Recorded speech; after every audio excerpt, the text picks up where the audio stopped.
And now for something completely different.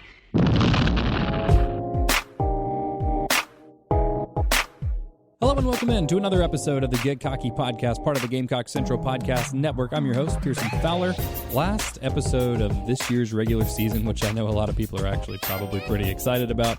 We are going to keep doing this in some capacity. We'll certainly at least be back next week to do sort of a season in review with Helms, Pro Football Focus numbers, looking at some of the bigger picture statistics to try to find some more trends. You know, we pretty much know why the season has gone the way it has. It's a combination of things, unfortunately, even though that's a generally unsatisfactory answer for people. But once we have the full and actual completed body of work, take a look back at what has been a very disappointing season for South Carolina. And Will and I are going to spend a little bit of time looking ahead to the Clemson game. Normally, we have a game to talk about, and that's sort of what we're breaking down on Monday, but South Carolina had an open week this past weekend, so I figured we would take advantage of it to do a little bit more of a preview than we normally get the opportunity to do vis-a-vis some of those Pro Football Focus numbers and bigger trends for South Carolina and for Clemson. And the other thing we're going to do is take a step back, zoom out a little bit, do a little bit of the national picture. Obviously, the college football playoff is taking shape, and some interesting developments this past weekend, especially with Oregon getting upset as a 14-point favorite against Arizona State. So we are going to give our top four teams in college football right now, not the four teams that we think will end up in the college football playoff, but just the teams that we think are the four best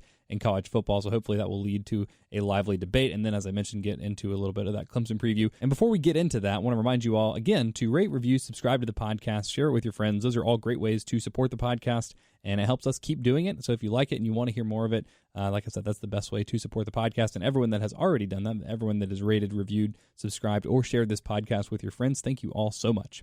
Before I get into the cheery, not quite optimistic, but at least energetic part of this podcast, which I think is important because it's rivalry week, and rivalries in college football, or college sports in general, are one of the things that set it apart from most of the other sports that we watch. You know, there are good rivalries, you know, Celtics, Lakers, and Yankees, Red Sox, and things like that, but none that really match the intensity of college football. And there are a lot of reasons, a lot of emotional reasons that I think college football is incredibly unique.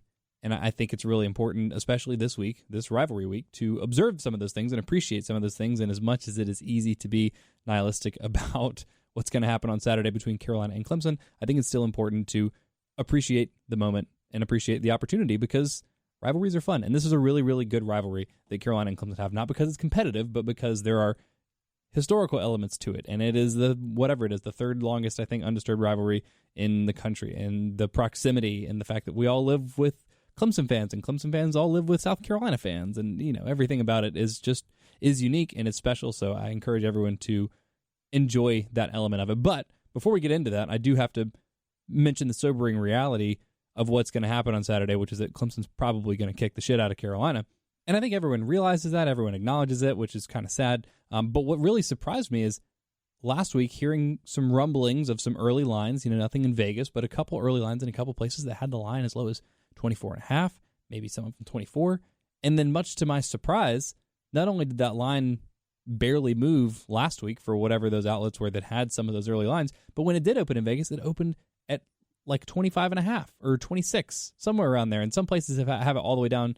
I say all the way down, but down, it feels like all the way down to Carolina plus 25. Others have had the line creep up just a little bit to 26.5. And look, I'm recording this at like 4 o'clock on a Monday, so it's not like the line has had that much time to move. I don't know how much more I expect it to move throughout the course of the week, but I don't think it's going to move the 6 points, which is where I thought the line was going to start. I thought anything less than 32 would have been crazy talk. It would have been just a rivalry line. People are expecting weird things to happen because it's in state.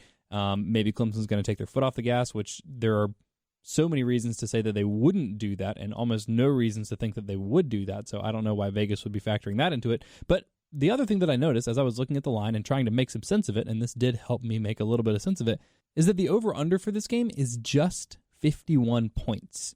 Now, what does that mean? I've had a couple people ask me that because I've mentioned it so surprised to people today, and they're like, okay, well, so what exactly does that mean? That means basically, if you want to do the math, it means that Vegas thinks that Clemson's going to win the game about 38-13, or like 39.5 to 12.5, I guess would be I guess that would be the proper, was that right? 39.5? No, 38 to, I don't know, 38.5, sorry, to 12.5. That would be the correct margin. But point is, that feels like an uncharacteristically positive result for Carolina in a couple ways.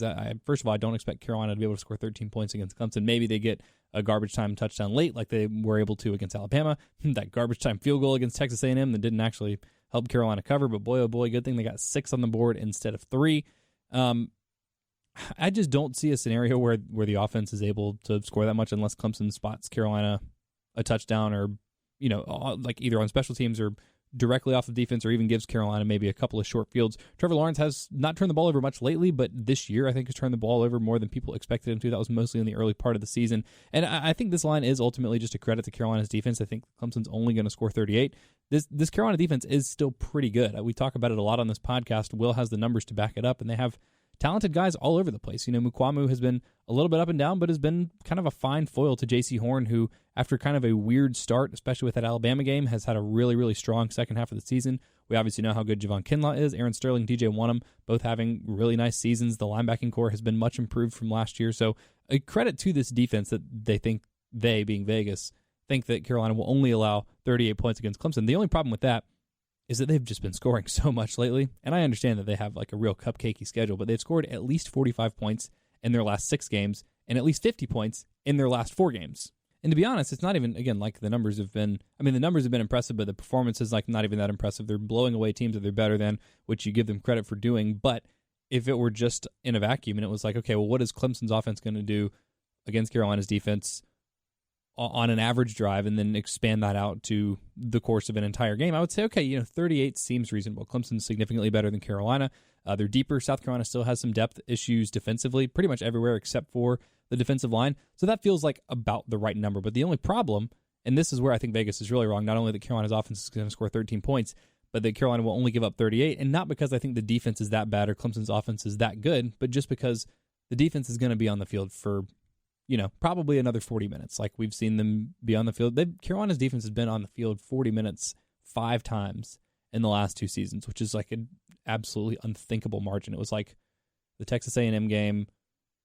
I guess actually both of the last 2 Texas A&M games. I have it written down somewhere. Point is, they've been on the field a lot, and I think that's going to be the difference. Again, not even so much what is the defensive performance in a vacuum, but how much are they going to have to be on the field. If Clemson runs 85 plays, I guess A&M ran 83, but if they run 83, 85 plays, it's going to be a lot more points than that, in which case, definitely give me Clemson minus 26. And honestly, I think the over-under is the most compelling number that Vegas offers here, because I could very easily see this game being a 48-3 kind of game, which puts you right at a push, again, for that 51. But anyway, all that to say, that's probably the interesting number. I think 26 is like very, very generous. I don't really expect Carolina to cover that, although it is a rivalry and strange things happen, all this sort of, caveats, whatever. But more than that, as I was looking at the entirety of what the betting line says about this Carolina-Clemson game, I was like, man, 38-13 doesn't sound like that much of a demolition, but when you're a 26-point favorite and the over-under is that low,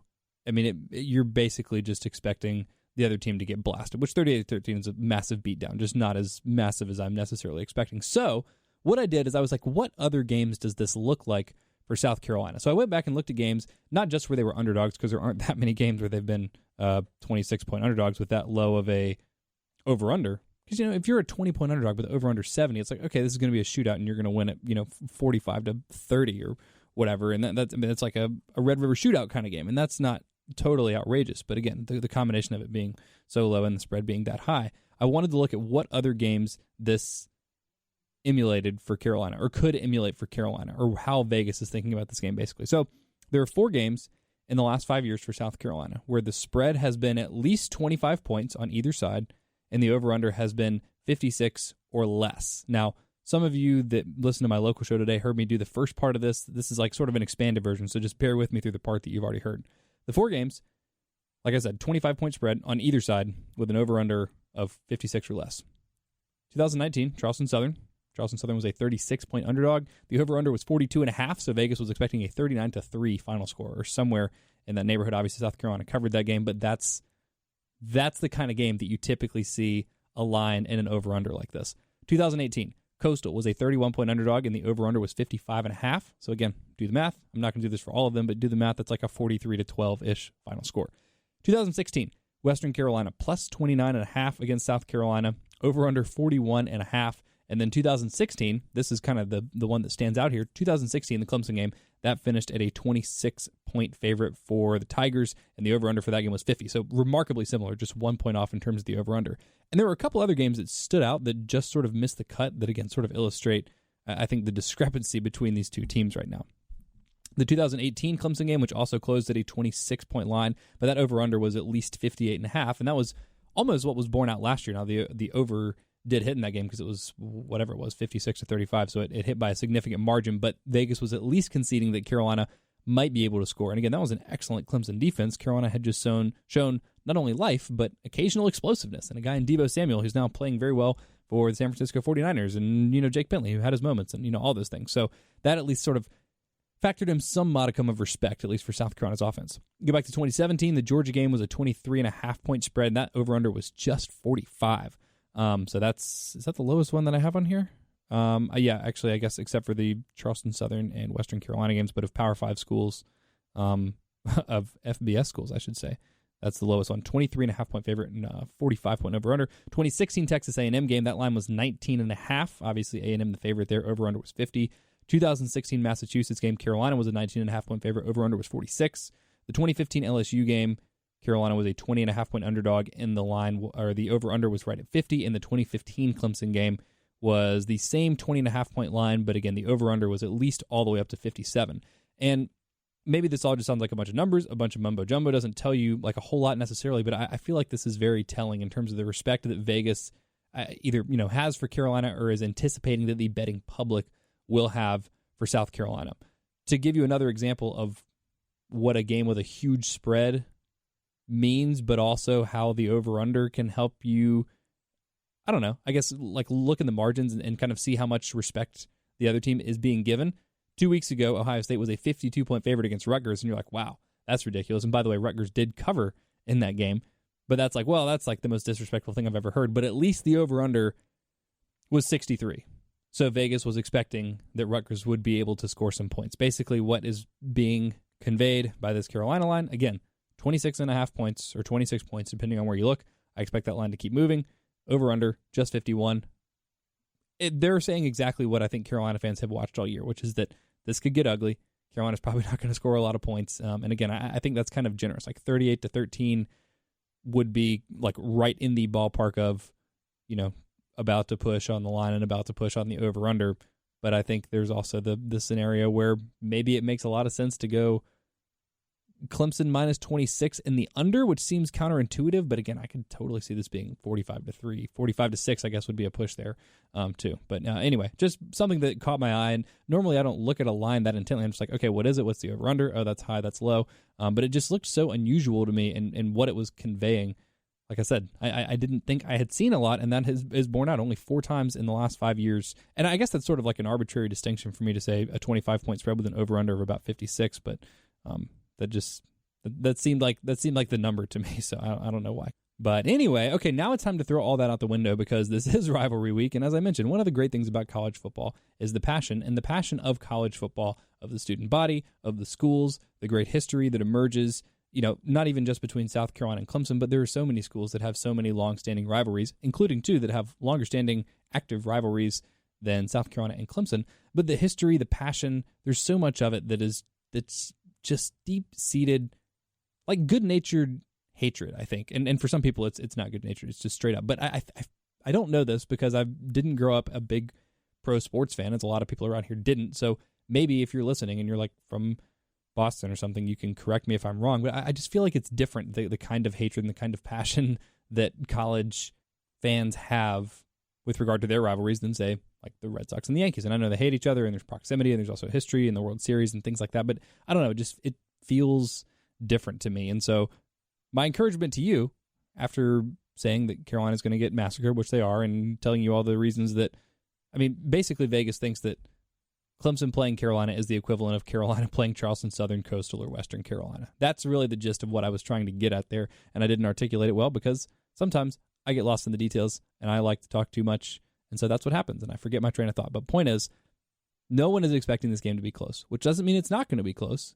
Carolina also just pulled off the biggest upset in its 126 or whatever year football, or 127, I guess, year history or whatever it is, the entire history of the football program, pulled off the biggest upset ever against Georgia. That was on the road. I think this is a more improbable upset, although it is at least at home. Weird stuff happens in rivalry games, and I'm not even saying that you should enjoy this week because you should think Carolina's going to win, although you should allow yourself to, enjoy it. And if that's part of you being able to enjoy it, then I would say, go for it. It's not going to cost you anything. You know deep down that Carolina's not going to win if you have fun this week and you talk trash to your Clemson friends, because, that's all you can do. And I said this again on my local show, so sorry if I'm being repetitive. But after Saturday, you really can't say anything to your Clemson fan friends, coworkers, family members, whatever, until this time next year. So anything negative that you have to say about Clemson fans, all your Clemson jokes, your incest jokes, your, whatever. They don't even have to be on color or politically correct. But point is, anything nasty that you have to say, this is the week to do it. That's why you have this week. And if it were all about who wins the football game, then it wouldn't be that fun, because frankly, this wouldn't be a rivalry, because Clemson has so thoroughly dominated it, especially in the last couple of years. They've been winning freaking national championships, and I can't quite say that Carolina's an afterthought, because Clemson fans still seem very, very preoccupied with the opinions of other Carolina fans. But again, that's sort of part of it. It's not just about the football game. It's about everything around it. So enjoy it. Talk trash. Tell your Clemson coworker that Carolina's going to win and ruin Clemson's national championship hopes, even if you don't believe it. And I guess I would also probably encourage you not to believe that. But if you are someone that does, if you convince yourself, that's fine. And after Carolina gets smoked on Saturday, you're allowed to be sad, because that's also part of it. But you don't need to be fatalistic about it. That's my job as sort of like an impartial observer, just trying to tell you what's going to happen in this game. But for fans, go to the game, be loud, talk trash, have fun. I don't know. It's been a real bummer of a season, and it's very easy to just lose interest. And I think a lot of people have lost interest, and I think there are going to be a ton of Clemson fans in Williams-Brice on Saturday. And that's a bummer, because the other part of it is, and I really don't care about them. I would love for Clemson fans to be unhappy all the time, someone that grew up a Carolina fan, but it's not even going to be fun for them to gloat or go to the game, because there's not even going to be any Carolina fans. They're going to be kind of bored. And if Carolina fans or Clemson fans, whomever, isn't upholding their end of the bargain, then the rivalry dissolves. Again, the spirit of the rivalry, because the football part of it isn't even really part of the conversation right now. But don't let that tradition and history die, because that is one of the many things that makes college football so much fun and so different from almost everything else. I guess not just college football, but mostly college football, but college sports in general, but mostly college football makes it so different and so special for so many people. So enjoy it. You have 4 more days until Carolina gets their asses absolutely handed to them by Clemson. But in the meantime, enjoy it. I kind of started the season like that, saying, hey, everybody's undefeated.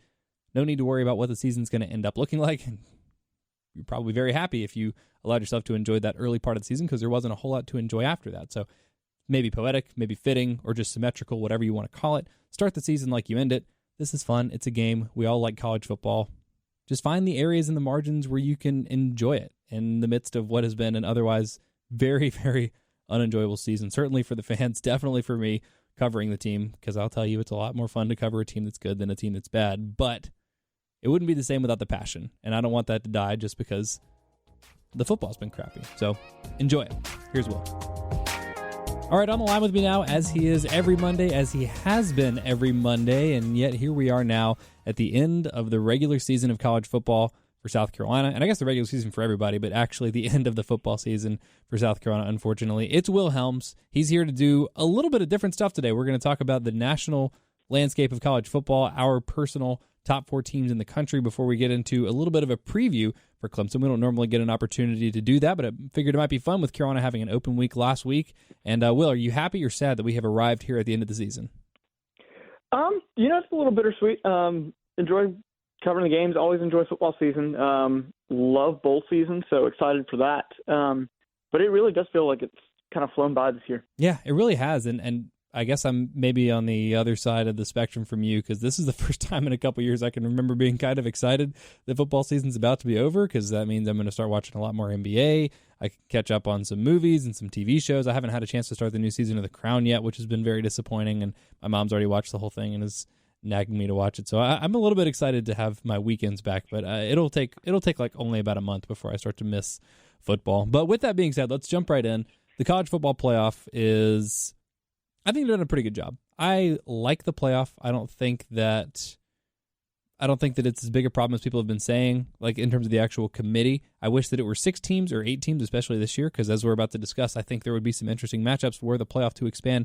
But in terms of their selection process, I think they generally get it right. But that being said, I wanted to go through your opinion, your educated opinion, both as a viewer and as someone that has a really strong understanding of the advanced analytics, and me as someone that I guess is just a viewer, not an advanced understanding of analytics. At least I don't have analytics to back up any of these things. But with all that being said, our top 4 teams in college football, not the 4 that we think the college football playoff committee will select to be the 4 at the end of the season, the 4 teams that we think right now are the best teams in college football. And normally it's more interesting to go 4-1, but I think everyone agrees on number 1 right now. So we will start at 1, and I will let you start with your number 1, the best team in college football right now.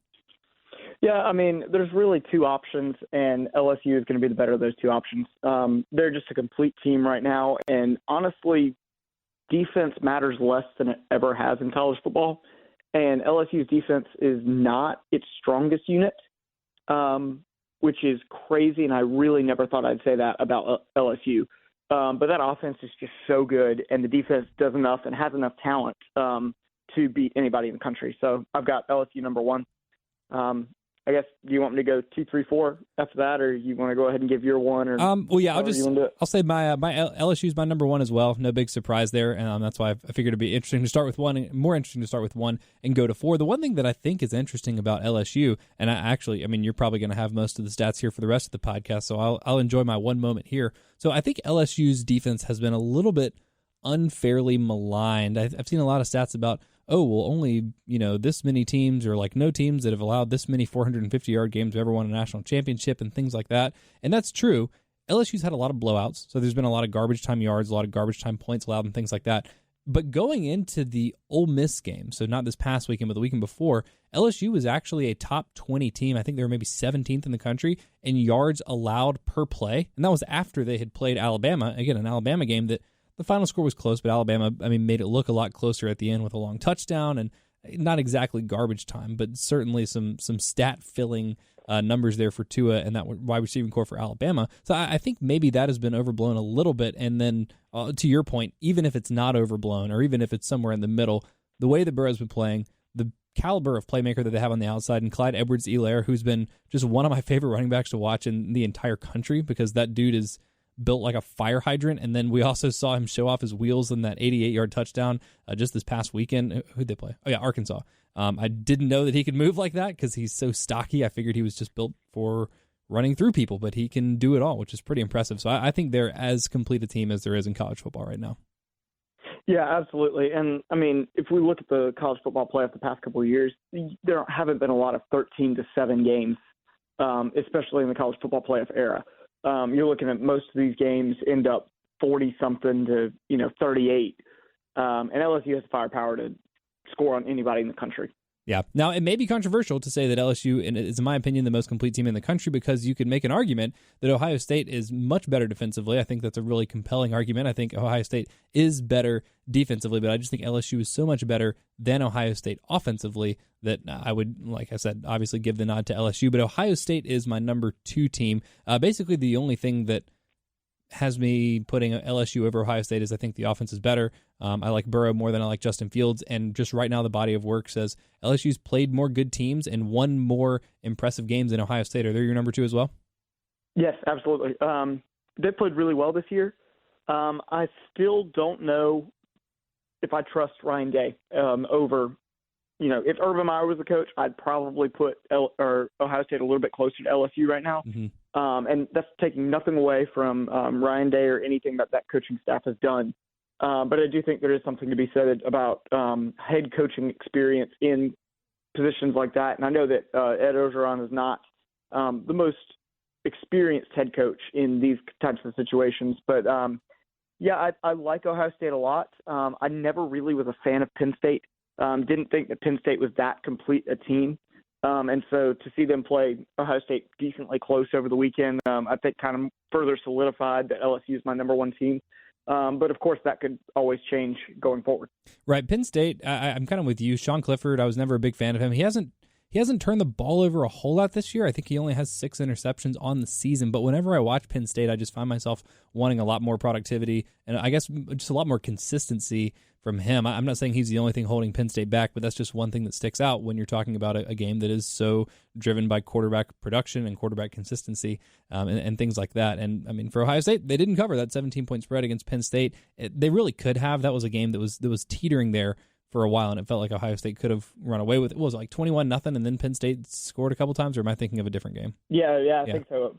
Didn't get to watch it, but that's kind of what I was following. At this point, and it's also hard, and it's kind of funny. This was a fun exercise for me because it's most Tuesdays, or I guess most Wednesdays after the playoff rankings come out, I'm like, okay, well, the committee didn't think about this, the committee didn't think about this, so I'll kind of go back and relitigate what they've done, but I rarely will make my own list before they release it and kind of have to go through the same process. So I find myself, doing exactly what they're doing, which is how do you weigh this performance versus this performance, and home versus road, and what do these wins mean versus these losses in the case of teams that have a loss, and things like that. But we both agree, LSU, Ohio State, not a lot of controversy there. Here's where I think it gets interesting. Who is your number 3 team, Will?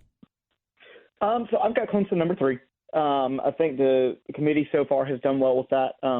Not that we should look at past years, but Clemson plays who's in front of them. Yes, their schedule is about as weak as any normal American Athletic Conference team, in my opinion. And that's just not opinion. There are stats to back that up. But Clemson has run through everybody on their schedule, had a scare against North Carolina. Everybody has a scare at some point in the season. They ended up winning that game and have really just been blowing teams out the past few weeks. 6 straight games that they've scored at least 45 points, 4 straight games that they've scored at least 52 points. It's hard to argue with the numbers, but I don't know what to expect from this team come playoff time. I do expect that they will be good. I do expect that any one of these teams that we're talking about, LSU, Ohio State, Georgia, Oklahoma, Minnesota, Utah, Alabama, Baylor, whoever you want to throw in there, I expect Clemson would be competitive with them, but it's so hard for me to give them a nod over teams that we have seen face adverse situations and play good teams and come out on top, for me to give Clemson the nod. If we were just saying talent versus talent, I think Clemson's 3, maybe 2. They're certainly not, 4 or below, which is where I'm going to end up putting them. But it's just because I don't really know what's going to happen when they play a good team or when they play a game close. You look back at that North Carolina game that was in Chapel Hill. They obviously were able to hang on and win that game 21-20, but it felt like more of a game that it's not that Clemson won it. It's that North Carolina, I don't want to say North Carolina lost it, because actually it was an incredible effort by them to get Clemson on the ropes right there. But what I mean is that game was more about North Carolina not making the play at the very end of the game, not getting that 2-point conversion, than Clemson, they get down and, they have to come back and they have to score, or they have to get a stop, because North Carolina punched it in right there. They were just a 2-point conversion away. And if that's what Clemson looks like, that maybe you can say it was a different Trevor Lawrence at that point in the season than now, because he's been playing a lot better lately, a lot more efficiently, not throwing as many interceptions as he did early in the season. But if that's really the only look that we have at what Clemson looks like when they're playing in a tight game, I have to give the nod to, in this case, Georgia. And I hate doing that, because my criticism of the committee has always been that, or if anything, my criticism of the committee has been that they do not penalize losses heavily enough. And we're sitting here, Georgia, with by far the worst loss of anybody in the top 10, maybe the top 15, maybe the top 20. I don't know who's 15 through 20 right now, but it's a terrible loss. But you look at their quality wins, you look at what they've been able to do in some of those other close games, Carolina notwithstanding, and I'm just left to believe that Carolina game was fluky more than anything else. And as a team, I feel like Georgia is more complete. I really like what they've been able to do defensively. And even though Fromm hasn't looked like himself, I feel like I trust the defense enough that Georgia would, in this case, if I'm thinking about it in sort of like a head-to-head kind of way, that Georgia would, in this case, beat Clemson head-to-head. Yeah, I could definitely see it. I do think that you have to give, yes, the schedule has been harder for Georgia. They do have more quality wins. I do think that something is to be said about you play the teams on your schedule, and if you go undefeated, I really think that you should be in the college football playoff, unless there are 5 undefeated teams. I have plenty of criticisms of the playoff and the 4-team system, but as it is right now, I do think that undefeated teams should be able to get in. And I said that about UCF a couple years ago when they went undefeated a couple times. I would have said the same thing about App State had they gone undefeated this season. I do think there's something to be said about you beat the teams on your schedule, you should be rewarded by getting into the playoffs. Yeah, and I think I'm sounding like a hypocrite here because I was also really banging the drum for Central Florida, and I will always remember 2017 as the year that the Central Florida Knights won the national championship, not the University of Alabama. I'm going to die on that hill because I really stand by it, and I guess if I make that argument for them, then I should be making that same argument for Clemson, but I guess this really just boils down to I don't like Clemson, and I think it's ridiculous that they have been able to play this kind of schedule. And I know it's not really their fault. I mean, they have to play Carolina every year. It's not their fault that they're bad. Texas A&M, I guess, is pretty good. And then you schedule Charlotte and their other out-of-conference game against Wofford. That's kind of a rule that they have to play them. So it's not entirely their fault. They tried to schedule Texas A&M. They won that game pretty handily, so maybe I should give them more credit. But for me right now, this is less about taking credit away from Clemson and more about giving credit to Georgia. And I am very curious how you feel about the Bulldogs, so I'll just go ahead and ask you who your number 4 team is. Not Georgia. Right. I have a very weird number 4 team, and this is me. I stay up late. I love Pac-12 after dark. Yes. Utah. Yes, all right. If not the 4th best team in the country, maybe the 3rd or 2nd best team in the country. We looked a couple years ago. I can't remember off the top of my head who it was that didn't get penalized for losing a game in which their best player got hurt. And I'm trying to think of who it is off the top of my head, and I can't. It may have been Clemson a couple years ago, or somebody was not penalized for losing a game with their best player hurt. Utah right now is 10-1 with a loss to USC when USC still had a first-string quarterback in a game in which its best player got hurt. Mm-hmm. The advanced stats love Utah. So they are first in, when I say every defensive statistical category, I mean every defensive statistical category. They are first, second, or third in the country. They're allowing 12 points a game, 250 yards a game. Points per play, yards per play are ridiculously low, and factoring out garbage time, they're number 1 in the country and everything. The rush defense in everything is number 1. Their pass defense is very good. So teams are actually throwing it against Utah at a higher rate than any other FBS team in the country, and yet their yards per game are top 20. And so they're having the ball thrown against them a lot, and they're not surrendering a lot of completions. They're not surrendering a lot of yards. They're not giving up points. They've given up, if I've got their schedule in front of me right now, yes, they've given up 20 points in a game twice this season. One of them at Washington, one of them in their loss to USC at USC.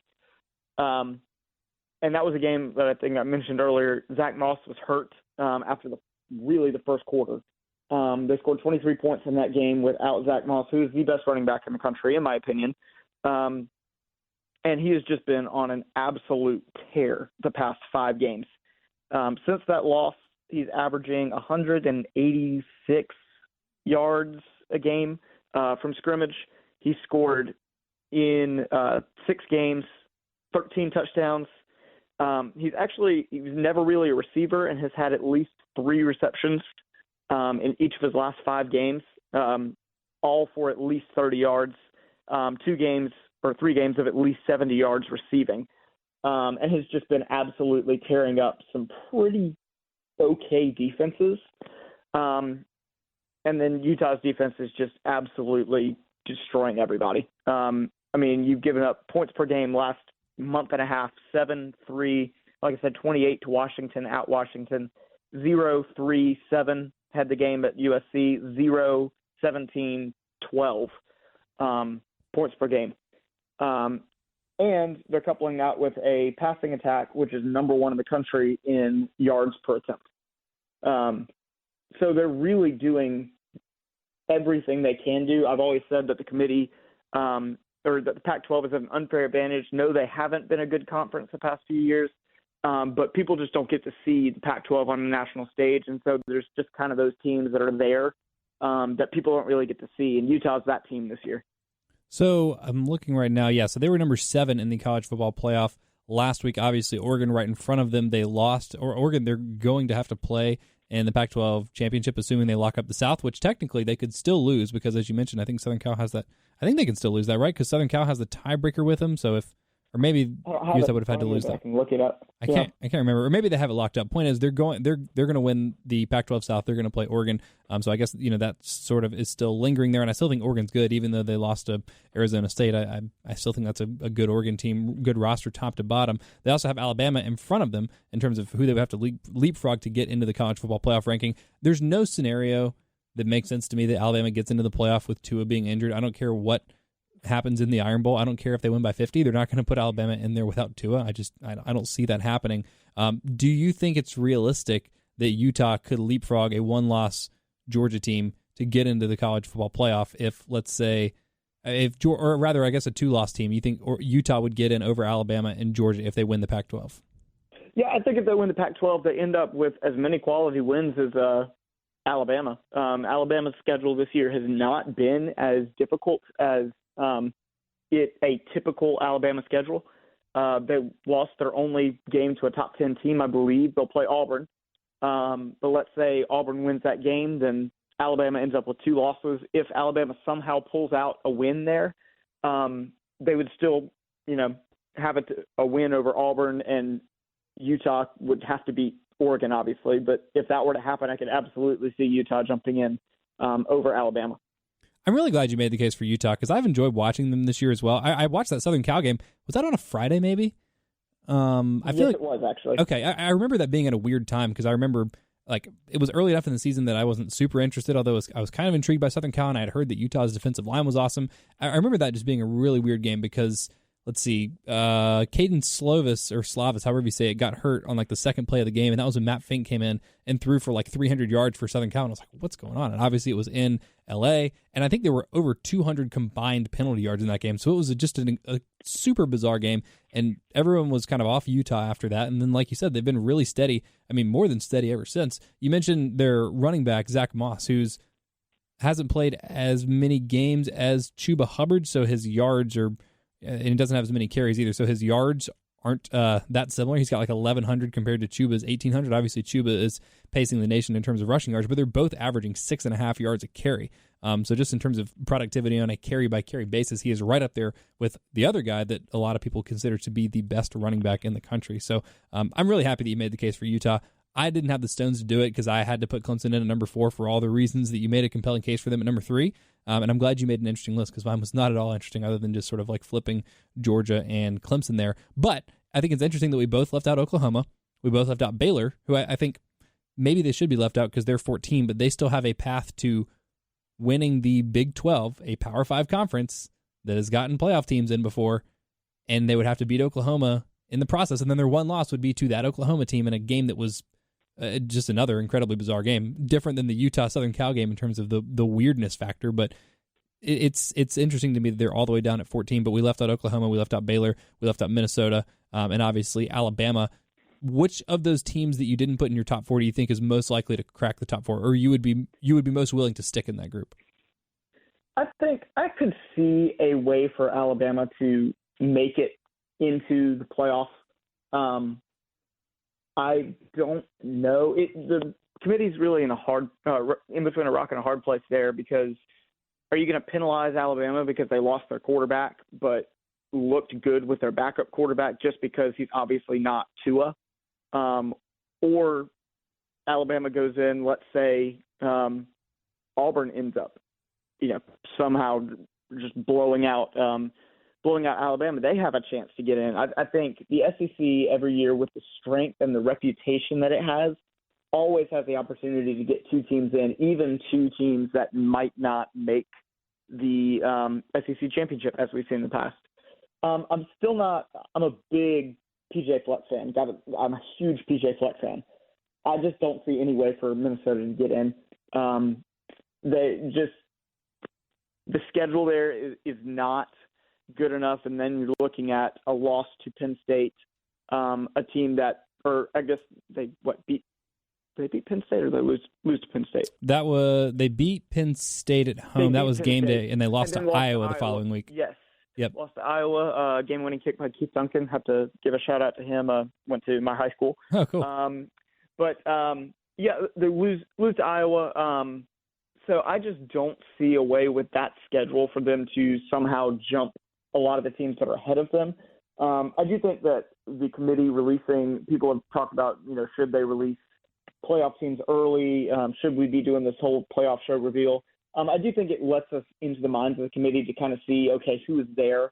What is the committee thinking with all this stuff? But I think, honestly, this year is just another example of why an 8-team playoff would be the way to go. Yeah, or definitely at least 6. It was funny. I was talking last week about how much I would love to see an Oregon and Georgia matchup in one of those first rounds, and obviously that wouldn't happen anyway because Oregon went ahead and lost their second game, and even if they win the Pac-12, I feel like that would be enough to keep them out of the playoff, even if it were expanded to 6 teams. But even still, there are a lot of other permutations of this that I would like to see, and we're getting kind of like not where I didn't want to go, but the exercise was who are your 4 best teams. So those are your 4: LSU, Ohio State, Clemson, and Utah. My top 4 were LSU, Ohio State, Georgia, and Clemson. And if we can now pivot to what we think will actually happen, because I think there are some really interesting scenarios here that for people like you and me, and a lot of other people around the country I know, that want to see the playoff expanded, I feel like this is the year that those people are going to be able to make the most compelling case for that happening. And there are a couple of just like total anarchy scenarios that I'm really pulling for where, say, I guess probably we want Utah to beat Oregon in the Pac-12 championship so that they have a really compelling case. I think it's probably more interesting if Minnesota beats Ohio State, and then it's unrealistic that Clemson's going to lose, and I think LSU will beat Georgia in the SEC championship game. But then you're looking at a scenario where you have an 11-1, or I guess a 12-1 Ohio State team. You would have a 13-0 LSU team. You'd have a Minnesota team that would have the same record as Ohio State and have the head-to-head, but wouldn't have the other quality wins necessarily that Ohio State did. You'd have that Utah team that you were talking about. You'd have Clemson, and then a 2-loss Georgia team, and their 2 losses, I guess probably the Carolina loss would keep them out at that point. But I think there are a lot of really interesting scenarios that could make a compelling case for why the committee should expand the playoff after this year. Yeah, and I think one of the things that the current playoff system is doing is actually rewarding teams that don't end up playing in their championship game. Mm-hmm. You think about it. I think it happened to, I guess Alabama lost the Iron Bowl a couple of years ago and made it in. But let's say we have a scenario where a good team loses very early in the season, lose the conference game very early in the season that keeps them out of the conference championship. They have 1 loss, they run through the rest of their schedule, and they don't have to play another quality team. They just get to kind of sit home on championship weekend and watch other quality teams fall because you have teams in their conference championship. So I can see that something like that happening to Alabama. I mean, if Alabama right now is currently sitting at 5th. So let's say number 6 loss, number 8 loss this week.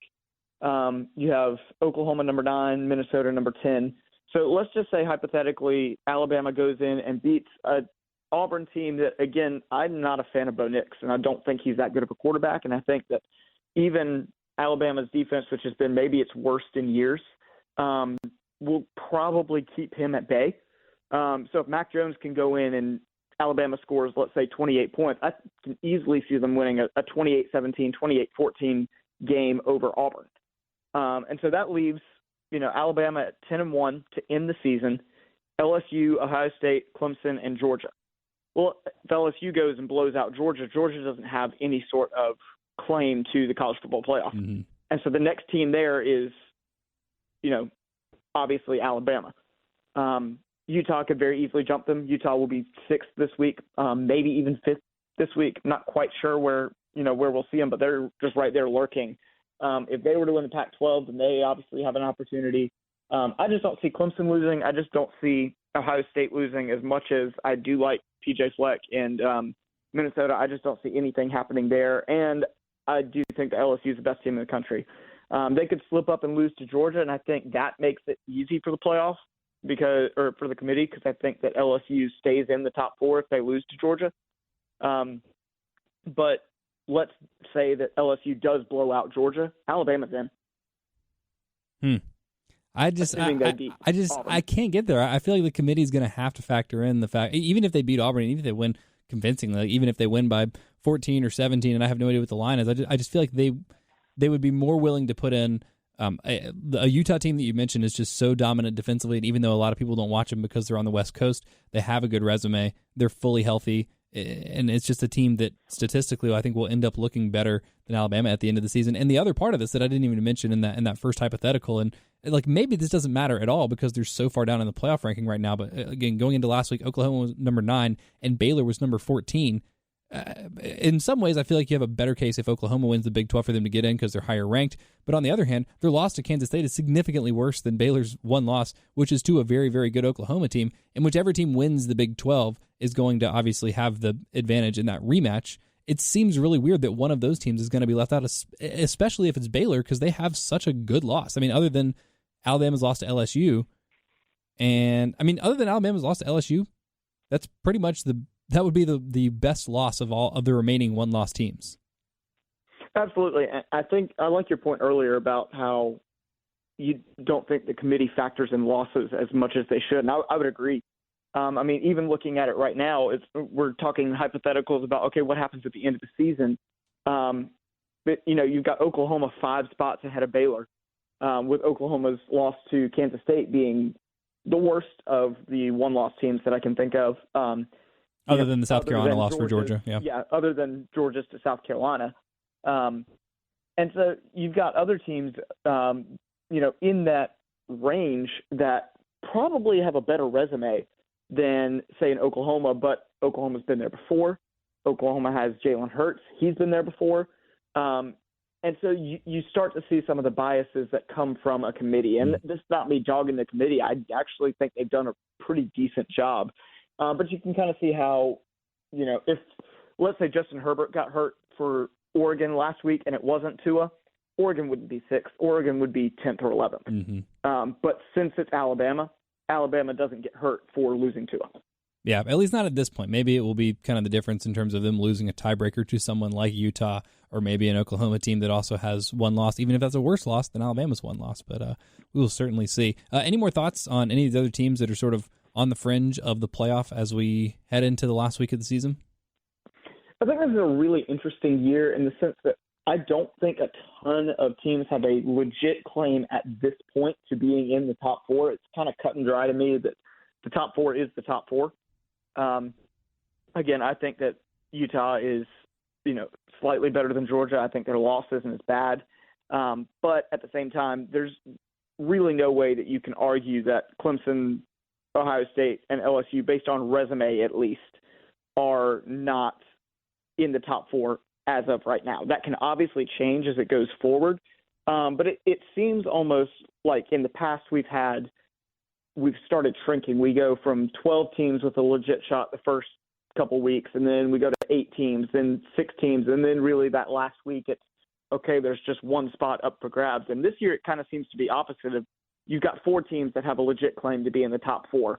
And if any of those dominoes start to fall, then you have these other teams that are going to have legitimate ways to say, yeah, we're in. We have a better resume than this team or this team, whether that's a Utah or up until last week, I guess, Oregon or Penn State, and then now still Oklahoma, Baylor. Even if you want to put a 2-loss team in there, Florida's 2 losses aren't bad. We start getting in that territory based on where the dominoes fall with the other ones. But, 3 undefeated teams, I do think they need to be up at the top right now. That's why I'm pulling for as much chaos as humanly possible in, I guess, this last week and then the conference championship week. I would love to see Minnesota win out. I would love to see Oklahoma win out. I would love to see Utah win out because I think then you have some really, really compelling arguments for a lot of those teams that right now are not in the top 4, and if everything goes chalk, will not have a legitimate shot. But that's why college football is great, because anything can happen. Before I let you go, we're going to zoom in a little bit and turn our attention a little more local. South Carolina's playing Clemson. The game opened up as only a 26-point favorite for Clemson, which really surprised me. Certainly a rivalry line. I guess maybe giving some credit to Williams-Brice Stadium, which I'm a little bit afraid is going to look a little bit more like Memorial Stadium by the end of the game on Saturday. But in looking at what Clemson's done well this year, which is just about everything, and looking at what Carolina has done well this year, which is some things and fewer things of late, do you see any statistical, advanced metric-driven road to either upsetting Clemson or at least covering and making the game uncomfortable and competitive? Well, one thing I will say is, we can talk about Will Muschamp as, struggling in big games or however it is, especially when there's a talent gap. But if there's anything that he's done well in big games, he has done really well scheming against the other team's strengths. So I think back to the Clemson game last year, and we heard all year about how Clemson's defensive line might be the best in the history of college football and all this stuff. And then you have South Carolina's offensive line that, yes, is pretty decent, I would say. Especially last year, I thought they were a pretty decent offensive line. But at least by PFF grade, they held Clemson's defensive line to their team in the past 5 years last year. Coming off of, I believe that was coming off of either a bye or a small school SCS game. I can't remember. May have been off of Chattanooga or something like that. But South Carolina did a very good job at neutralizing Clemson's defensive line. I don't think they had a sack. I think Cleveland Farrell had his worst PFF grade ever. And South Carolina's offensive line, after we heard all the time about how Clemson was just going to come in and dominate, really took it to them and, played well. Then we think back to Georgia this year and how Georgia's rushing offense is one of the best in the country, and there's just not much South Carolina's defense can do. And yet, at that time, what happens is South Carolina goes in there and neutralizes Clemson's just rushing attack, which to me was kind of surprising. But again, coming off of a bye into a big game, they were able to neutralize the one thing that that Georgia did well. So in terms of game plan, I think if we want to give Carolina credit, obviously, in terms of how the offense attacked the defense, you really don't give the defensive line that much of an opportunity to get in the game. Carolina didn't even really try to establish the run or try to run the football, so you're not allowing them to shut down your run because you're not even going to go there. Now, you do give the offensive line credit for protecting Jake Bentley as well as they did, and also Carolina being willing to take shots. I definitely give Brian McClendon and Will Muschamp credit for that game plan. I think part of it is also, we're a 26-point underdog in this game, so what else are we going to do other than sort of air it out every time? But the difference is you had a guy in Jake Bentley who, even though he was very inconsistent all season long, and even inconsistent hitting the deep ball, did show from time to time some really nice touch, and he had some really nice moments, whether it was the Ole Miss game, whether it was the Clemson game. He had some other good moments throughout his career. His biggest problem was just always doing it consistently, but he happened to have one of those on games, and you had a guy in Deebo Samuel who was not only an explosive playmaker for South Carolina last year, but is proving himself to be an explosive playmaker in the NFL for the 49ers right now, as they make a case for being the best team in the NFL right now after they absolutely drubbed the Packers last night, and Deebo Samuel had a really good game last Sunday night, over 100 yards again, caught a touchdown pass, burned somebody for Green Bay. I don't remember who. Actually, it was kind of like the entire secondary he outran. So you had a guy who, when he was playing well, was a good Power 5 quarterback and a wide receiver who's one of the most explosive athletes Carolina's had in a very long time. They don't really have the horses to attack Clemson that same way. And I should also mention that part of that game plan and part of the ability to execute that really did a great job of taking advantage of Clemson and Brent Venables' extremely aggressive schemes. I think Brent Venables, this is an unofficial stat, but I think he blitzed on 100% of defensive snaps during the Carolina-Clemson game last year. It certainly seemed like that. And so Carolina found themselves facing a lot of man-free or a lot of zero coverage, and that's how they were able to take the top off the defense so many times. They don't really have the horses to do that again this year, and I also think that Clemson's going to be... They're going to watch the tape from last year, and they're going to say, well, let's not let Carolina do that to us again. So what do you think the angle is for Carolina this year? Yeah, I think with last year, one thing we also have to remember is we remember last year being worse than it actually was because of Jake Bentley's performances against Akron and Virginia. But heading into that Clemson game, he was in the best four-game stretch, and statistically speaking here, a South Carolina quarterback had ever had. He was number one in deep accuracy in the country. He was number one in yards per attempt in the country in the 5 weeks prior to the Clemson game. Broke all sorts of passing records that game. And you have Deebo Samuel, who covered up a lot of deficiencies on the offensive side of the ball. And this year's just not trending that way. It's not that this is a great offense that is very streaky. It's just not a good offense right now.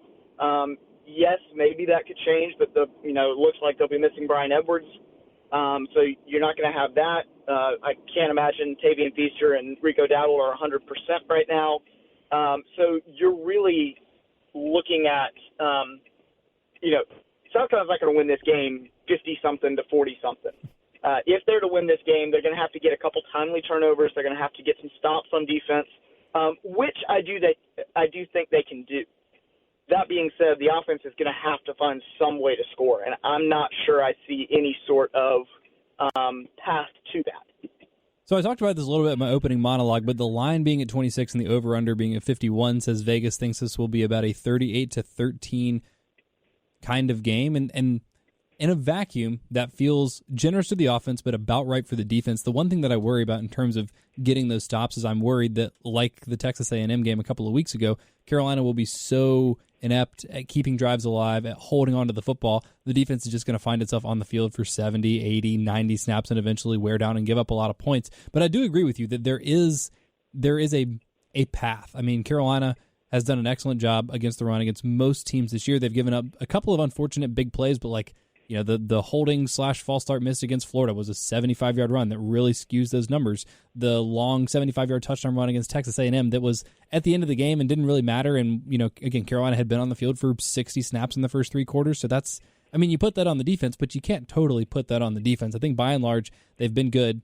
I think that in theory, if they can only be on the field for 65 or 70 snaps, they probably could limit Clemson's offense to 31, 35, 38, maybe 41, something like that. I don't trust the offense to keep the ball enough to do that. But the flip side of that is, what do you want to do in a game like this? You want to shorten the game. You want to keep the ball for a long time. If Clemson's going to score, you want it to be a 14-play, 80-yard drive that takes up 8 minutes. I mean, that's not great for your defense because it gets tired. But point is, you just want there to be as few possessions as possible. And especially given that, like you said, Carolina isn't explosive. They don't really have those deep threats. They're not going to be able to hang, 30 or 40 or maybe even 10 on Clemson. So you just have to keep the game close as long as possible, which 4 weeks ago, I would have said, cool, Carolina has the chance to do that. They can run the ball. They're one of the best rushing teams in the SEC. That has completely disappeared. Tavian Feaster is questionable. Rico Dowdle doesn't seem to be healthy. So I don't even know if I see a path to Carolina doing that. But do you still think that will be Carolina's game plan, to try to run the ball, to try to have long possessions, just to keep it, to stay in the game long, and to basically knock the total possessions for both teams down? I think that's a possibility. Honestly, and this is kind of tongue-in-cheek, I think Clemson has the best chance of stopping Clemson in this game. Yeah. They feel disrespected, as they always do, by the committee, by the general public, and I think you will see them try to run up the score. And so if South Carolina can get a couple early stops, maybe stop the running game, force Clemson to get frustrated and pass the ball more, I actually trust this defensive front against Clemson's offensive line, which at times this year has not looked good. Still a good unit overall. I think it's fair to say every offensive line in the country at times has not looked great. But I do think that South Carolina's defensive line will be capable of getting pressure on Trevor Lawrence. He doesn't face pressure a lot. He never has. But his pressure numbers aren't great. And if South Carolina can force Clemson to throw the ball a little bit more, put some pressure in Trevor Lawrence's face, you maybe get an interception or a fumble or some sort of big play on defense. And then you just have to, I don't want to say get lucky on offense, but I think I said this last week or tweeted it or something. South Carolina, when you don't have a super talented offense, you're not going to be able to have long, sustained drives against teams. Anybody can get lucky and hit a big play here and there, and that's what South Carolina did last year. They didn't have a lot of sustained drives against Clemson other than the first drive of the game. Most of their scores where they would come out, run play action, hit a 75-yard touchdown to Deebo Samuel or Akil Pollard or something like that. And I think that the chances of them hitting a play like that are higher than the chances of going on a 12-play, 75-yard, 6-minute drive. That's probably the right way to think about it. And also just in keeping with the philosophy of you are an underdog, you have nothing to lose and everything to gain. Go for two, surprise on sides, trick plays, shots down the field. Because, frankly, Ryan Helinski has been criticized a lot for his inability to hit the deep ball, and he hasn't hit it well. I don't know exactly what his numbers are. I don't know if you have them in front of you or know them off the top of your head. But I am a little hesitant to criticize his ability to throw it on the field because, yes, he's had some big misses, but the best down-the-field passers in the country are hitting, 40 or 50% of them? Ryan hasn't been asked to throw a lot of them. Yeah, accuracy percentage on average on a deep ball is about 40% on average. The best some of the best in the country are at about 50%. For reference, just because I mentioned earlier, Jake Bentley over that 5-game stretch was at 75% on deep passes last year, which just shows you how well he was playing and how unsustainable it was, really. But Ryan Helinski's at about 28%, 29% accuracy percentage, and then completion percentage is even lower. He had a perfect pass into the end zone last week that would have been South Carolina's big touchdown for the Gamecocks. Dropped, I think it was Travis Dawkins, just flat out dropped it in the end zone. After Ryan Helinski hit Shi Smith, a perfect deep ball as well. So the ability there, it's also a little bit like a shooter in basketball. If you're not shooting a lot of threes, you're not going to be comfortable making a lot of threes. Right, and that's sort of what I'm getting at. I think in the Texas A&M game, it was Xavier Legette that dropped it. It was on a little out and up, like right in the corner of the end zone. But it was a perfect throw. I'm just not ready to write off that part of his game yet, just because, like you're saying, he hasn't been asked to do it enough for me to really have a strong or educated opinion on it. So this is a great opportunity to see that. I know some other people, myself included, have talked about this being an opportunity to see a little bit more Dakereon Joyner. One, to throw a wrinkle at Clemson. Two, because if he's actually healthy, that could help add an element to your offense. And then I think as a tertiary benefit, you get an opportunity to kind of further assess your quarterback room going into next year. What kind of strides has Joyner made? What does he represent in terms of another option going into next season when Jake Bentley will probably not be back? Ryan Helinski will have another year, and then you're bringing in a guy in Luke Doty, so you might as well just take advantage of this opportunity to assess another one of your quarterbacks that could be your guy next year. But I like that. I like that approach, and I think Carolina fans would be encouraged if they saw what it sounds like you think Carolina fans might see. But I want to go back to something that you mentioned earlier and just touch on Carolina's defensive line, because as I look for just kind of things to watch in this game, because my takeaway for the rest of the week, on my local show isn't going to be, how's Carolina going to win this game? It's going to be, okay, what can you take away from this game? What can Carolina learn about itself? What can they do to improve going forward? I think one of the top things I'm going to be watching is, this is another opportunity, nationally televised game, big opponent, and we've seen him have big games against big opponents this year. How much more money is Javon Kinlaw going to make himself on Saturday? Yeah, and absolutely. I think also one of the things I'm really interested to see is, I may have mentioned this last week, with Clemson's different wide receiving core from Alabama. Alabama has a lot of the shorter guys. Everybody on Alabama's wide receiver core runs a 4-4. A lot of guys that are going to play in the NFL, and Clemson has a lot of guys that are going to play in the NFL too, but for different reasons. I mean, I think their starting receivers go like 6'4", 6'5", 6'6". And if there's one thing that South Carolina has in the secondary, it's length. And so I honestly think that this South Carolina secondary actually matches up well with Clemson. I don't think that the talent level is quite equal, but I do think that the matchup is there for South Carolina's defense all over to give Clemson a look that they maybe haven't seen in the past couple weeks, and play them well. I mean, Clemson, the last time they played an SEC defense, did not really play that well. No, Trevor Lawrence was not having his best stretch. Texas A&M slowed that game down, ran the ball a lot, but Clemson is blowing out right now a lot of ACC lower mid-tier teams, and we could talk about how South Carolina is not beating lower to mid-tier ACC teams right now. But I do think that the type of game is something that Clemson hasn't really seen very often. And I think that defensively South Carolina can match up well. That being said, Clemson just has way too much talent across the board.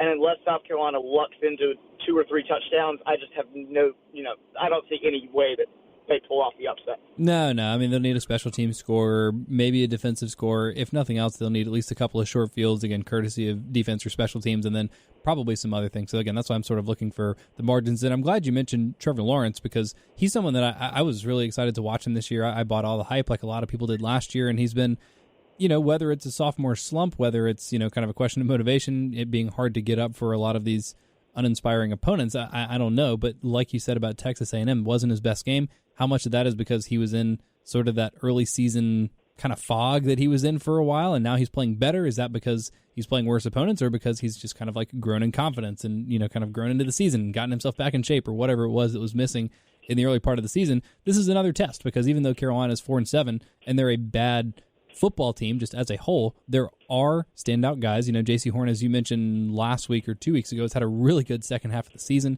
We've obviously seen Mukwamu flash. Javon Kinlaw is going to be a first or second round guy in May. So there is talent here. There are enough pieces that I think there are stretches of this game that could be interesting. And just from the Clemson side of it, and just as a casual fan, I'm excited to see what Trevor Lawrence looks like against a pretty good defense, because he hasn't played a lot of those this year. So that's, I guess, probably the other big thing that I'll be watching for. Yeah, absolutely. I think the last thing we need to look for is South Carolina's not going to a bowl game. It's their last chance to kind of show what next year's team might look like, and it will look different no matter what. But you have to go into the season or into the off season at least knowing what Ryan Helinski can do when you ask him to throw the ball further than 5 yards down the field consistently, because he hasn't done that this year. Whether that, I still don't know if that's a coaching thing, if that's a Ryan Helinski thing, if he's just not making the reads, if he's just not throwing it deep enough, or whatever it is. I think you have to just let it go and say, hey, throw it out there, and if you throw 5 picks, that's fine. You throw 5 picks, we weren't going to win this game anyway. And I hate as a team to look at it like that, but I do think that a part of it has to look at, okay, what is this going to look like next year? Are we just going to go very conservative, moving, throwing it short, running the ball? They're creative in the running game, but I don't think you win this game by running the ball down Clemson's throats. It's just not going to happen. Playing with house money, baby. That's what Saturday is. So, yeah, I'm interested to see mostly the defense and how this defense matches up with a very unique Clemson offense, but I don't know if there's anybody on the South Carolina side, or as a casual fan, looking forward to seeing what happens between South Carolina's offense and Clemson's defense. Yeah, or the final score for that matter. So hopefully people listen to this and find a couple other reasons to get excited about the game other than just what the final result is going to be, because I think we all know roughly what that will be. Will, thank you so much. Great stuff as always. Don't forget to follow him on Twitter at WHelms21. Check out his website, prepra.com. It's prep-ra.com. If you or anyone you know is interested in pursuing the next level as a collegiate athlete, and that's focused on the academics as well as the athletics, you have to check out prep-ra.com for everything from help with your sports. It's football. You said you do a little bit of other stuff as well, a little bit of basketball, a little bit of baseball. It's also SAT prep. It's tutoring. It's all the things that you need to get you completely prepared to be a complete student athlete at the next level, prep-ra.com. Will, again, thanks so much. Great stuff as always, and we'll talk to you on the other side of the college football regular season. Enjoyed it as always. Looking forward to it. Thanks again so much to Will. Hope you all enjoyed that. Going a little bit longer, talking a little big picture national college football stuff, which we don't get as much of a chance to do on here, so I do hope you enjoyed that. Wes and Chris and I are going to be back with another Carolina podcast tomorrow. I know, I think Chris maybe is traveling on Wednesday. I think it was Chris. Maybe it was Wes. I can't even remember who texted me earlier. But one of them is traveling Wednesday, so we are bumping up our another Carolina podcast schedule. So y'all will get that tomorrow afternoon, just in time to enjoy it for hopefully when y'all are getting off for work or school or whatever, to head home for the holidays or just enjoy a day off before we all gorge ourselves on Thanksgiving. So be on the lookout for that. And don't forget to rate, review, subscribe to this podcast and all the other podcasts on the Gamecock Central Podcast Network. Hope you enjoy the Clemson game. Hope you find something entertaining to take away from it. And if not, then I just hope you enjoy the rest of your holiday week and weekend, and we'll talk to you next week.